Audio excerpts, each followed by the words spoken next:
mudar alguns aspectos, se não todos, né, Rosane, das nossas condições de trabalho. Naquele momento, a gente fez até um documento, né, eu, Rosane, Nilvane, Tava, Tânia Dami, né, ressaltando que tinha que se manter o relatório, mas que a gente tinha que ter qualidade de atendimento, condição de trabalho, que a gente era contrário ao mutirão, porque naquele documento a gente expressou isso, que a gente era contrário à elaboração do exame criminológico em categoria de mutirão, né, em delegacia, nessas outras especificidades. Então, acho que como categoria profissional, a gente precisa retomar esse fórum. Acho que a gente fez aquele documento e, de alguma forma, né, a gente não encaminhou um processo que tem que ser diário, né, que tem que ser algo processual e contínuo, né, de luta mesmo, de discussão com relação a essas condições de trabalho.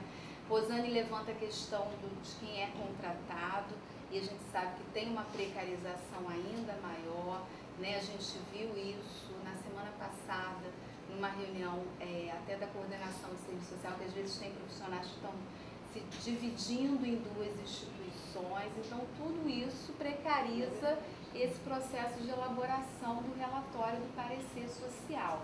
Mas volto a dizer, acho que enquanto categoria profissional, a gente tem que se articular ao CRES, à coordenação de serviço social e debater, discutir, fazer enfrentamento a esse processo. Acho que não dá só para a gente ficar, né, repetindo e repetindo muitas vezes que a gente trabalha em condições inadequadas. Acho que a gente precisa começar a discutir o que a gente faz então nesse processo para mudar, né? Senão a gente está também caminhando na contramão do que é o projeto ético-político, que é efetivamente a gente perceber que a gente está inserido enquanto profissional num campo, né, de intervenção que é contraditório, que tem correlação de força, a gente tem que fazer enfrentamento, tem que viabilizar processos de mudança, né? Aí eu falo igual a Rosane falou, senão, né, as alunas que estão presentes, que a gente repete tanto isso na sala de aula, vão falar, mas que história é essa? Falar tanto de processos de mudança e efetivamente, né, não viabiliza. Acho que a gente precisa, enquanto categoria, se organizar para isso, né? E se organizar para ultrapassar o ciclo vicioso da reclamação. A reclamação e o desenho do cenário a gente já fez, mas o que a gente faz efetivamente, né, a partir daí? A Nilvane também levantou a questão da divergência da psicologia, né, e do serviço social com relação ao exame criminológico, né? E aí essa questão do informe que ela trouxe da decisão, né, motivada pelo juiz. E aí eu concordo quando a Nilvane fala que muitas vezes a instância da psicologia olha para o trabalho como se fosse pelo viés da saúde, né? E aí olha o preso como se fosse um paciente. Acredito eu que a partir daí tem essa dimensão deles serem contrários ao exame. Os psicólogos, particularmente da unidade que eu trabalho, eles também se questionam ao tom do disciplinamento que vem na trajetória histórica, que está lá, né, se reportando a legislação de 84, estipulado, quando diz que o exame criminológico é um procedimento, né, um processo de estudo da personalidade daquele indivíduo, né, indicando ou não que eles estão aptos, entre aspas, ao retorno à vida em sociedade, né? Da mesma maneira que muitos assistentes sociais, quando são contrários ao exame, ressaltam exatamente isso, né? Quem somos nós para fazer essa previsão de futuro? E aí eu volto para a minha apresentação, que eu acho que o exame não é essa previsão de futuro, né? Ele é um processo da perícia social, que ele envolve um estudo, onde eu vou conhecer a trajetória de vida daquele indivíduo, onde eu vou retratar o tempo dele da execução da pena, considerando, né, como eu ressaltei na minha apresentação, as atividades que ele desenvolveu, mas também as atividades oferecidas, que instituição foi essa, né, na qual ele estava inserido, e quais são as perspectivas dele com relação a essa vida futura, esse processo de saída, o processo de progressão.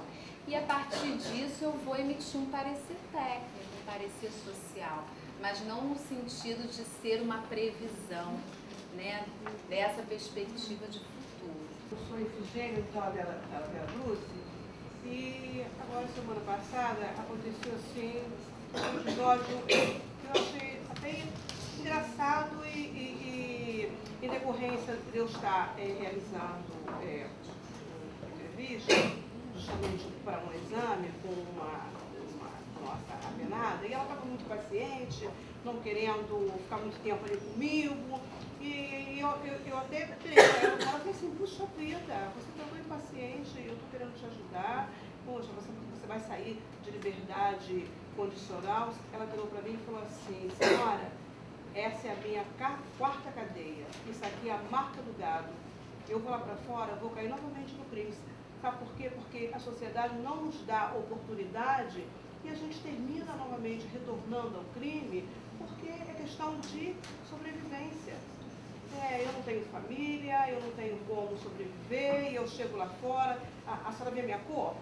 Eu sou analfabeta, eu sou negra, aí chega lá fora e não tem nenhuma oportunidade, eu vou novamente roubar, e meu artigo é o 157.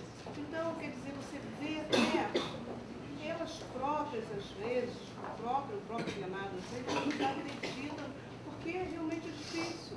A sociedade não dá oportunidade, né? Eu tenho buscado até esse espaço do Banco da Providência, tenho entrado em interlocução com o Serviço Social de lá, para realmente a gente fortalecer esses vínculos, né, sociais, para quando realmente ele sair na situação de ingresso, ter uma oportunidade, porque realmente é difícil. Eu fiquei assim muito sensibilizada, sabe, por ver uma menina jovem, ela tem 32 anos, e uma pessoa assim, extremamente desacreditada na própria sociedade e nas próprias oportunidades. Aí, não sei se tem mais alguém, se eu posso já falar um pouquinho.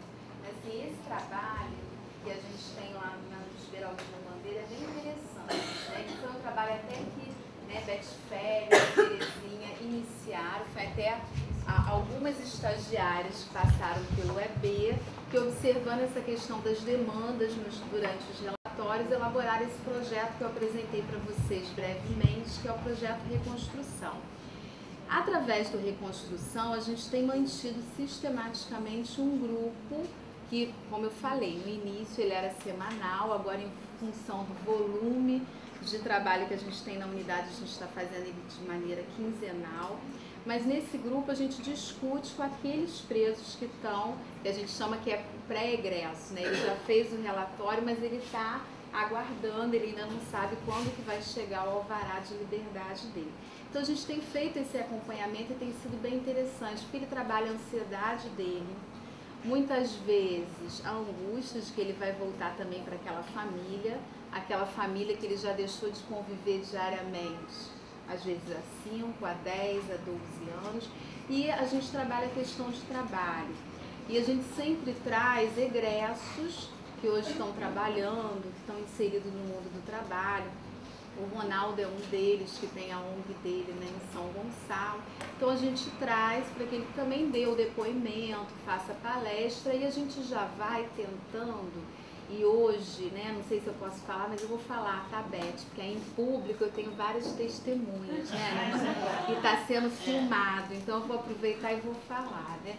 Mas assim, a gente encaminhou até esse projeto para coordenação e a gente tem visto com a Raquel, que está dentro da divisão de planejamento e que tem a questão da rede intersetorial, da gente poder efetivamente ir encaminhando esses egressos para vagas de trabalho, né? A Raquel falou para a gente de uma série de instituições que a coordenação tem contato. A gente ficou de marcar uma reunião, no caso é outra assistente social que acompanha o Reconstrução, que é a Cristiane.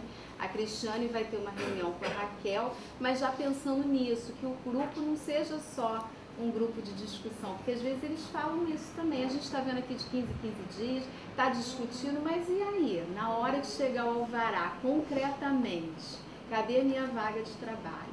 Então, cadê o lugar onde eu posso ficar, já que minha família está lá no Mato Grosso do Sul, ainda tem que ficar no Rio de Janeiro até a ordem judicial da minha transferência, eu fico onde esses 2, 3, 4 meses? Então, o grupo ele tem viabilizado isso, né? Às vezes acontece da gente atender o preso, e aí não é lá o Esmeraldino, acho que cada um de nós como assistente social, ele já está preso há um tempo, às vezes ele já está na terceira, na quarta prisão. Lá no Esmeraldino uma vez, e até as estagiárias, né, Vivi, às vezes riem, né, da maneira como eu falo com os presos, que às vezes eu brinco com eles, mas para, através daquele brincar, né, a gente parar para pensar. Às vezes é muito comum ele falar assim, doutora, não vai dar em nada não, porque a minha mente é criminosa. Eu falo, mas como é que é isso? Tem mente criminosa, mente não criminosa? Mas quem determina essa mente criminosa ou essa mente não criminosa? Vamos pensar um pouquinho sobre essa situação, né? Eu acho que aí a gente faz aquela reflexão de colocar ele na condição de sujeito, né? De um sujeito que já teve uma trajetória até ele chegar até ali e de um sujeito que pode construir uma trajetória ao sair dali, né?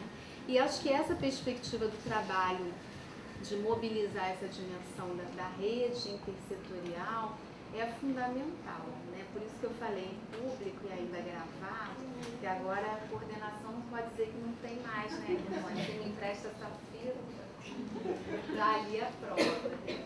Mas eu acho que isso é importante, sim. E de usar esse espaço, daí a importância do que eu e Rosane, a gente está trabalhando, que é autonomia, de não se esgotar só numa entrevista. Quantas vezes você está ali naquela entrevista efetivamente para fazer um relatório, mas ele te traz uma riqueza de situações, você vê ali inúmeras reflexões que você tem que fazer, não vai ser feito em meia hora, não vai ser feito naquele dia, você vai precisar desdobrar isso em outros atendimentos. E a gente tem que ter esse compromisso, que é o compromisso ético, né? De que independente do tempo, independente da minha condição de trabalho, independente de alguém que está me falando do tempo que eu tenho que confeccionar aquele laboratório, ou como eu brinco lá no EB, independente da fila do leite do pão que está na minha porta, né, a ser atendida pelo serviço social, eu tenho compromisso com cada um deles, desse atendimento ser com qualidade. Né? E aí você tem que ter o olhar de quantos atendimentos você vai efetivar, das reflexões que você tem que fazer para esse indivíduo não ficar nessa concepção, dando o exemplo lá da fala do preso, de que ele tem uma mente criminosa. Né? Então, se ele tem uma mente criminosa, a vida dele é assim hoje, amanhã e será sempre. E aí ele perde a dimensão de que ele é sujeito histórico. Acho que você já respondeu. Eu acho que nós, assistentes sociais, né, de uma forma geral, e particularmente no sistema penitenciário, a gente trabalha com... a gente tem duas opções, né, aquilo que a Loberta estava falando, ou de se tornar, né, aquele grupo de assistentes sociais que se lamentam, ficam só reclamando, né, ou tentar mobilizar recursos, o que é possível fazer, né, nós temos limites, nós também temos possibilidades. Às vezes as possibilidades são pequenas, às vezes a gente tem que dar uma parada, saber analisar a correlação de força, ela é fundamental para saber o momento que você pode avançar, o momento que você tem que, às vezes, dar um passo para trás, para que depois você possa caminhar mais. Quer dizer, reconhecer, né, o que essa realidade está nos colocando, acho que ela também aponta para alguns avanços e dá um pouco, a gente poder estar criando, né, alternativas ao caos, porque acho que, na verdade, a gente parece que é um caos, né? A gente está dentro de um grande caos, né, que reflete, né, uma estrutura muito maior, né, e da qual nós não temos como resolver, né? Nós não vamos mudar a realidade de uma forma geral, né, como assistentes sociais, não somos, né, heroínas, né, nem queremos ser, né, somos trabalhadores e aí nós temos que saber desempenhar, né, aquelas atividades que são concernentes à nossa profissão, né? E aí eu acho que a gente não resolve, por exemplo, a questão do desemprego, né, de uma forma geral, mas a gente pode estar criando projetos, né? Eu sempre falo isso para os meus alunos quando eu faço orientação de estágio, né, na disciplina de estágio, por